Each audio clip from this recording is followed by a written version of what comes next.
And when you think about your future, don't just think about digitization or automation. It's 10 different things. It's cognification, things becoming smart. It's robotization, it's augmentation, it's virtualization, moving into the cloud. And that brings huge changes. The first industry, music. Second one, media, films, television, marketing, advertising. Currently, transportation. Cars are moving into the cloud, basically. Mobility as a service.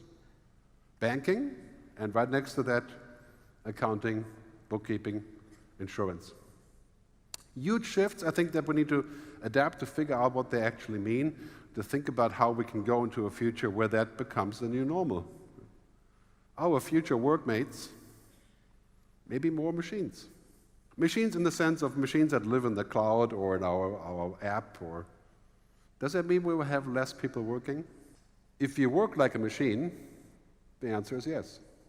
I mean, if you work like a robot today, many of us used to, machines will learn that. I mean, computers are no longer stupid. 10 years, they'll learn anything. Non-disclosure agreements, contracts, review, e-discovery, flying an airplane, they can already do that. But the airplane is a great example. The airplane could fly itself completely alone as a computer. In fact, in most cases, probably better. A pilot would tell you otherwise. But why do we have a pilot? Because there's many things that the machine isn't suitable for. Social conversations, a conflict with the passenger, the interface of man and machine.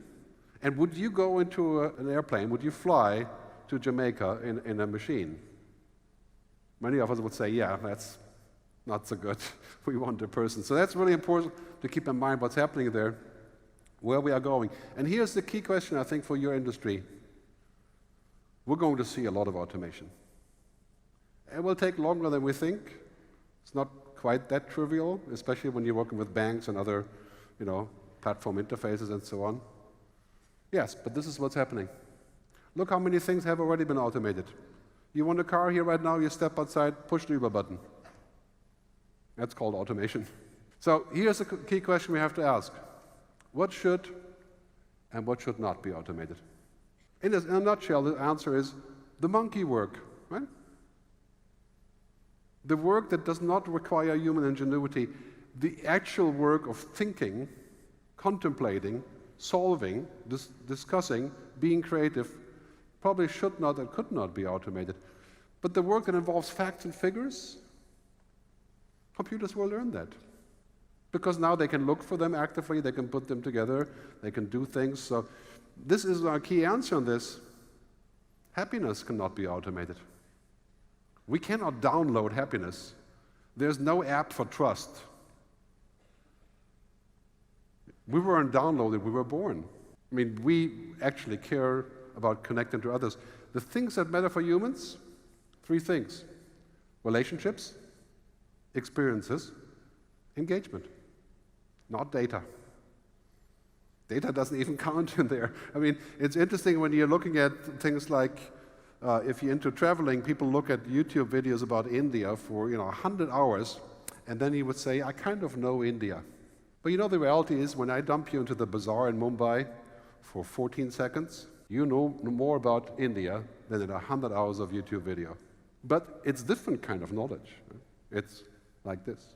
So very important to keep in mind what we do about automation. And this is our response to automation. That concerns me as well, by the way. So information rapidly accelerates. We're moving into a world to where that becomes an answer that we have to do. We have to add unique values, and we have to focus more on what can't be automated. When I was in the music industry, we had this whole debate about illegal downloading and the internet and stuff, and we said, okay, interesting. Really what we need to do is we have to, if the copies are free, we have to sell something that can't be copied. Same idea. So if automation makes some of your services free or very cheap, which it will, let's sell some extra values. Let's use technology to create new products. What has Airbnb done that is the most amazing thing in the last half a year or a year? They've launched a platform called Experiences. So they said, we're not just going to rent the flat for people, we're also going to organize that people in the flat meet each other and they hang out together and they do a barbecue, or you can take a sailing trip or whatever. I mean, I was in Lisbon the other day. It was amazing. I took a street tour and then I went on a really cool boat on the river with the same guy who rented the place. Amazing. And Airbnb is getting, I don't know, what, the 18% for basically very little, just making the connection. So this is what we have to do. Added values, focus on what makes us human. If you have not thought about what makes you human, this is something we have to think about. I'll talk about that in more detail. But a bit more examples on the music business. Of course, you all know that people don't buy CDs anymore. It bears reminding us, but these days, if you're my age and you buy a CD and give it to your kids for Christmas, they will call a therapist. They think there's something wrong with your head. Because now we're streaming. And what has happened with the music business? The record labels have become less significant. Because, we can go on YouTube, we can go on Spotify Direct now as an artist. But this is what's happening. We have plenty of new jobs unfolding in the music business. This is from Billboard magazine, for example, the playlist scientist that makes playlists. The meme maker that creates social media stuff and digital amplifier, the person that gets you royalties from different places, and the person that takes the data and tells you where to go tour. I mean, these jobs didn't exist. So what would you say about the future of bookkeeping? If bookkeeping is going to be automated, just like distribution is automated in music, we'll have plenty of new jobs. We will lose a few also, and that becomes an issue, of course. But the Dell study says that 80% of all new jobs in 2030 haven't even been invented yet. Now, if you look backwards 10 years, remember there were any social media managers 10 years ago? We didn't know what social media was.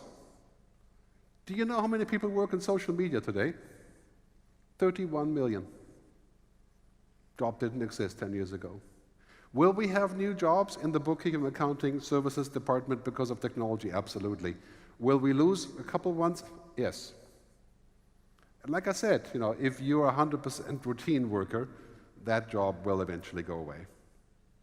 And we have to think about what that means. But really, the good message is entirely new things. Here's an old slide. This is a 7-year-old graphic from my friend Ross Dawson in Sydney, a futurist. Talks about the future of media and all the things that are happening there. And he says we have to have added values if we want to sell content. So their interfaces, timeliness, novelty, insight. Now take this slide and put it over your desk tomorrow. This is what you're going to sell to your clients in the future. Insight, foresight, reputation, design, filtering, personalization. And yes, you can do that.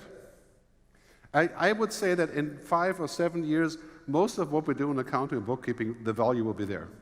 Why do people subscribe to Spotify? Not because of the music. 40 million songs, that's nice, but you can get it for free on YouTube, right? Why do they subscribe? Because of this. Interface, downloading, social media, ease of use, 10 quid, okay, count me in. And now they have 115 million subscribers. It's a huge success story. Not so easy to survive for Spotify with the record labels, but that's a different story.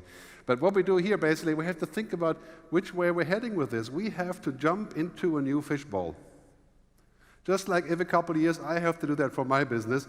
I used to write research reports. Nobody wants research reports. People want films and videos.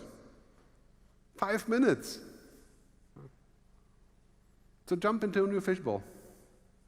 And I think this will be the smartest move, is to stay in both fishbowls.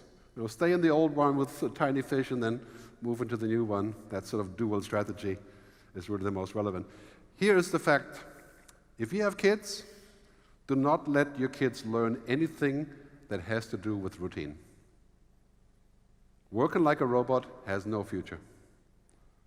We could work like a robot until now because the robots were so stupid. The machines didn't get it.